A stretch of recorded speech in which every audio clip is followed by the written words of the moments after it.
आप जो आप कह रहे हैं ना, सरकार बदलना नहीं है, ये थॉट बदलना। थोड़ा सा मैं हल्का सा विषयांतर करके, कोई बहुत से लोग कैसे 2014 के बाद ही सब कुछ हुआ, तो मैं बताना चाहता हूं जिसको आप आजादी कहते हैं, स्वतंत्रता, उस तंत्र में स्व किश्तों में आया है। 15 अगस्त 47 को हम आजाद हुए, तो गवर्नर जनरल कब तक अंग्रेज रहा? 30 जून 48 तक। तो पूर्ण स्वतंत्रता थी क्या? अब आइए, भारत का सेना अध्यक्ष कब तक अंग्रेज रहा? 1949 general Francis Roy butcher. Bharat का एयरफोर्स चीफ कब तक अंग्रेज रहा? 1954 गेराल्ड गिब्स। भारत का नौसेना चीफ कब तक अंग्रेज रहा?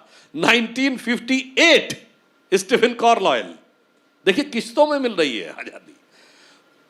इंडिया गेट के ऊपर किंग जॉर्ज की मूर्ति कब तक रही? 1968। 1977 तक। हम जागरण के कार्यक्रम में बैठे हैं, हिंदी का सबसे बड़ा अखबार, हिंदी भाषी क्षेत्र में किसी भी भाषा का सबसे बड़ा तो मैं कह रहा हूं किसी भी भाषा, ये महत्वपूर्ण बात है। 1977 तक सारे ऑल इंडिया एग्जाम सिर्फ इंग्लिश में, किसी भारतीय भाषा का कोई मतलब नहीं। किश्तों में आजादी आ रही थी। और तो और आपको पता है, भारत का बजट 1997 तक शाम 5 बजे आता था। क्यों? अंग्रेज प्रेसिडेंट सेट कर गए थे कि जब लंदन में 11 बजे होंगे, उस समय के हिसाब से भारत का बजट होगा। जब अटल जी की सरकार आई तो सुबह 11 बजे होना शुरू हुआ, वरना 5 बजे तक बजट आता था। फिर आप सोचिए अगली किश्तें कैसे धीरे धीरे धीरे धीरे किश्तों से बाहर आ रहे थे। हमारा बजट मोदी जी की सरकार आने से पहले कब आता था? 1 मार्च को। अब आता है 1 फरवरी को। 1 मार्च को कहे आता था? क्योंकि इंग्लैंड के मौसम के हिसाब से मार्च में माहौल काम करने लायक होता है, जनवरी फरवरी तक तो बर्फ जमी रहती है। हमारे यहाँ मानसून आ जाता है जून के पहले सप्ताह में, और जून के तीसरे सप्ताह तक पूरे भारत में पहुंच जाता है। तो हमें मानसून से लगभग 1.5-2 महीना पहले जो हमने अलॉटमेंट किए हैं फाइनेंशियल, वो सब पे पहुंच जाने चाहिए। इसलिए मोदी जी ने कहा भारत के मौसम से बजट आएगा, अंग्रेज के मौसम से नहीं चलेगा। तो अब जो आपने बात कही, इसलिए हमें ये बात है। आप कहेंगे चलिए साइंस की बहुत बात हो गई, तो मैं एक उदाहरण इतिहास और साहित्य का भी बता देना चाहता हूँ। गर्मी का सीजन है, तो वाटरमेलन, तरबूज तो सब लोग पीते होंगे, खाते होंगे। तो क्या बताया गया जरा हिस्ट्री किताब में? तरबूज कौन लाया था? बाबर लाया था। भाई साहब, तरबूज की जो शेल्फ लाइफ है वो कितनी है? 10 से 12 दिन। और 10 से 12 दिन में आप घोड़े पे बैठ के उज्बेकिस्तान से भारत नहीं आ सकते हैं। तो कहाँ से ले आया भाई?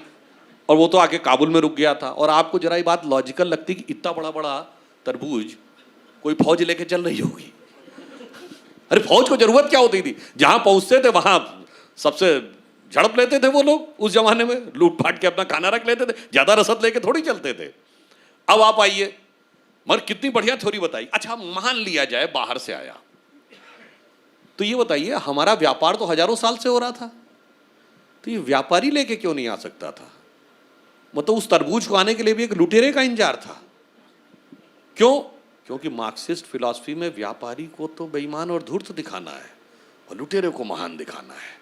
इसलिए व्यापारी 5000 साल से व्यापार कर रहे हैं वहां से, वो तरबूज के बीज भी नहीं ला सकते थे, मगर वो जो एक कोई लूटने आया था वो तरबूज लेके आया। और सुनिए, आलू भी बाहर से आया, गोभी भी बाहर से आई, टमाटर भी बाहर से आया, मिर्ची भी बाहर से आई, और आरे भी बाहर से आए। यानी आर से लेके आलू, गोभी, मिर्च, टमाटर सब बाहर से आया।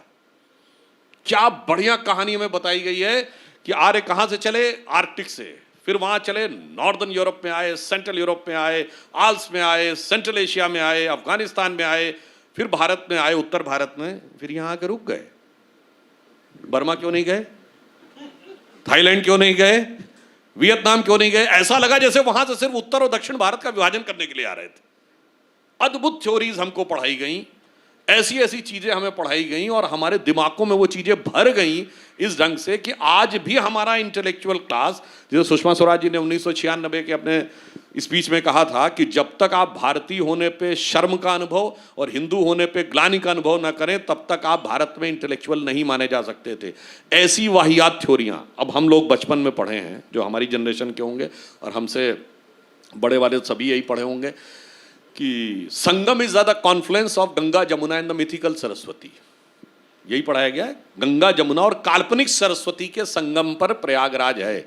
और 1988 में नासा के सैटेलाइट ने सरस्वती का ट्रैक निकाल लिया। अब जियोलॉजिकल डाटा भी बताता है और सैटेलाइट डाटा भी बताता है कि सरस्वती नदी एग्जिस्ट करती थी और 5000 साल पहले सूख गई।